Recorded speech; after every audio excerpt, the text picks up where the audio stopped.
আজ আমরা বানাবো ডাব চিংড়ি। যার জন্য আমরা নিচ্ছি একটা ডাবের মধ্যে থেকে জলটাকে আমি বার করে রেখে দিয়েছি। এবার একটা চামচের সাহায্যে মালাইটাকেও আমি বার করে নিচ্ছি। মালাইটাকে নিয়ে নিচ্ছি ডাইরেক্টলি মিক্সিং জারে। এবার দিচ্ছি 1 চামচ পোস্ত, 1 চামচ সাদা এবং কালো সর্ষে, এটাকে পেস্ট করে সাইডে রেখে দিতে হবে। আর একটা ফ্রাইং প্যানে নিতে হবে খানিকটা তেল। আর আগের থেকে পেস্ট করে রাখা পেঁয়াজ, রসুন, আদা বাটাটাকে আমরা প্যানের মধ্যে দিয়ে ভালো করে নাড়িয়ে চাড়িয়ে নিতে হবে। এবার দিয়ে দিতে হবে মশলাগুলো। প্রথমেই নিচ্ছি পরিমাণ মতো নুন, সামান্য হলুদ আর ধনিয়ার গুঁড়ো। আমি এখানে হলুদ দিচ্ছি, আপনারা চাইলে এটাকে সাদাও বানাতে পারেন। আর লাগবে লঙ্কার গুঁড়ো। এবার একটু জল দিয়ে মশলাটাকে ভালো করে ভেজে নিতে হবে। আপনারা চাইলে এটাকে ঢেকেও ভাজতে পারেন।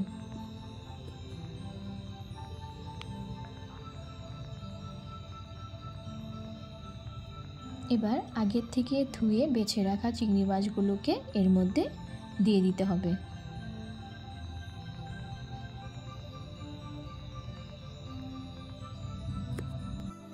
এবার মশলাটাকে চিংড়ির গায়ে ভালো করে লাগিয়ে নিতে হবে।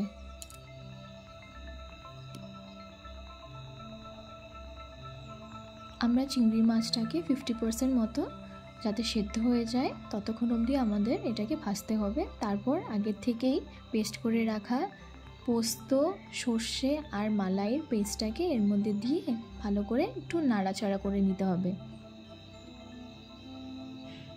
তারপর ডাবের মধ্যে দিতে হবে ডাবের জলটা।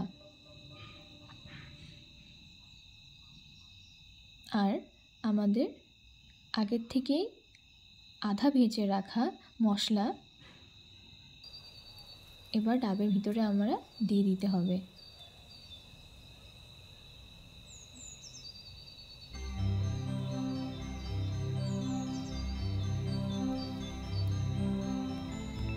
এইভাবে ডাব চিংড়ি বানানোটা খুবই ইজি, টাইমও কম লাগে, খেতেও খুব স্বাদ হয়।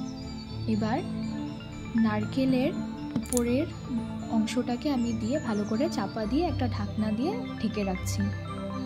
অনেকে আটা দিয়ে মুখটা সিল করে দেয়, আমাদের এখানে প্রয়োজন হচ্ছে না, কারণ অলরেডি জিনিসটা উপরে খুব টাইট ছিল, যার জন্য এটাকে আলাদা করে আর চাপা দিতে হচ্ছে না।